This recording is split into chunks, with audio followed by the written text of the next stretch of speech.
So here are 10 actions that hurt workers during Trump's first year. How Trump and Congress further rigged the economy in favor of the wealthy. This was from his first term of presidency. So the first, number one, enacting tax cuts that overwhelmingly favor the wealthy over the average worker.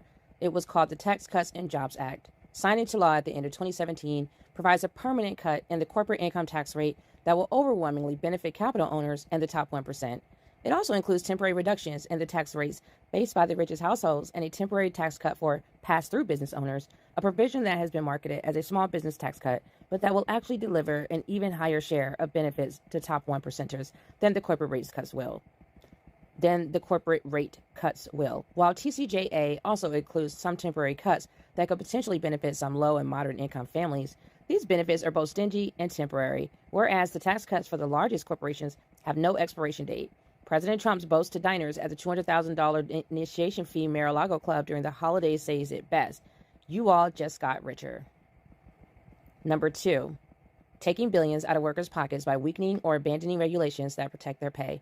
In 2017, the Trump administration hurt workers' pay in many ways, including acts to dismantle two key regulations that protect the pay of low to middle income workers.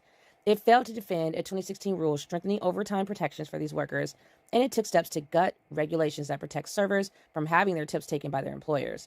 These failures to protect workers' pay could cost workers an estimated $7 billion per year. Number three, blocking workers from access to the courts by allowing mandatory arbitration clauses in employment contracts.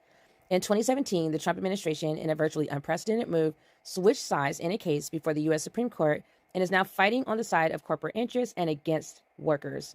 When the Supreme Court was first considering Murphy Oil versus NLRB in 2016, does that sound familiar, that agency, NLRB? The Obama Justice Department sided with the workers. Heard that? Obama's Justice Department sided with the workers.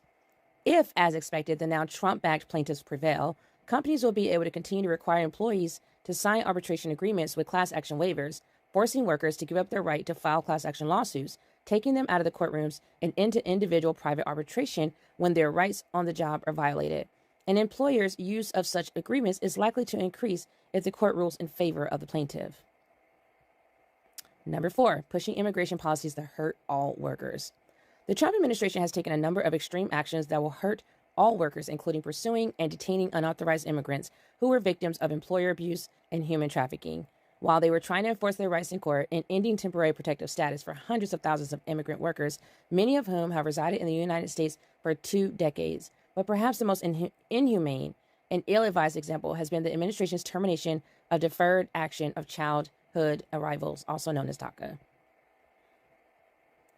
Number five, rolling back regulations that protect worker pay and safety.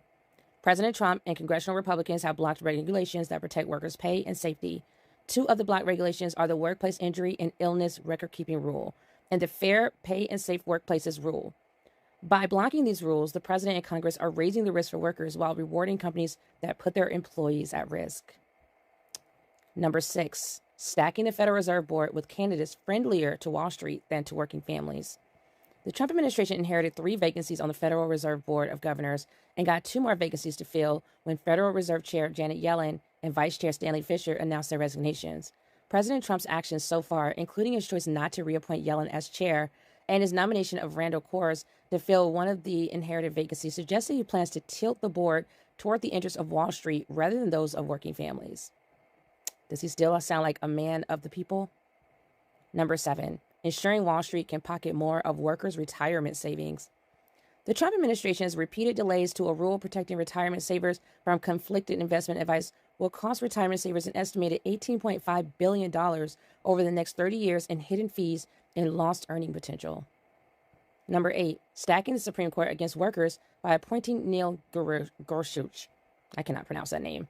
On April 7, 2017, the Senate confirmed Trump's nominee to the Supreme Court, Neil G., who has a record of ruling against workers and siding with corporate interests. Now, on the Supreme Court, Gorsuch may cast the deciding vote in significant cases challenging workers' rights. Cases involving collective bargaining, forced arbitration, and class action waivers in employment disputes and joint employer doctrines are already on the court's docket this term or are likely to be considered by the court in coming years. Number 9, trying to take affordable health care away from millions of working people. The Trump administration and congressional Republicans spent much of 2017 attempting to repeal the Affordable Care Act, also known as ACA. They finally succeeded in repealing a well-known provision of the ACA, the penalty for not buying health insurance, and the tax bill signed into law at the end of 2017. According to the Congressional Budget Office, or CBO, the repeal of this provision will raise the number of uninsured Americans by 13 million in 2027. And number 10, undercutting key worker protection agencies by nominating anti-worker leaders. Trump has appointed or tried to appoint individuals with records of exploiting workers to key posts in the U.S. Department of Labor, or DOL, and the National Labor Relations Board, NLRB. DOL is supposed to promote the welfare of job seekers, wage earners, and retirees by, among other things, protecting them from hazards on the job and ensuring they are paid for their work. The NLRB is charged with protecting the rights of most private sector employees to join together, with or without a union, to improve their wages and working conditions. Nominees to critical roles at DOL and the NLRB have, in word and deed, expressed hostility to the worker rights laws they are in charge of upholding.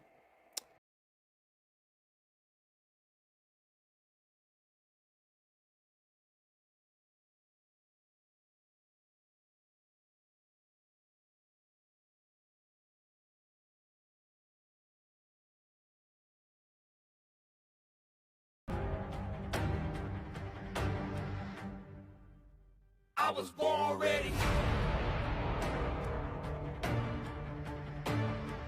We were born ready. Times now.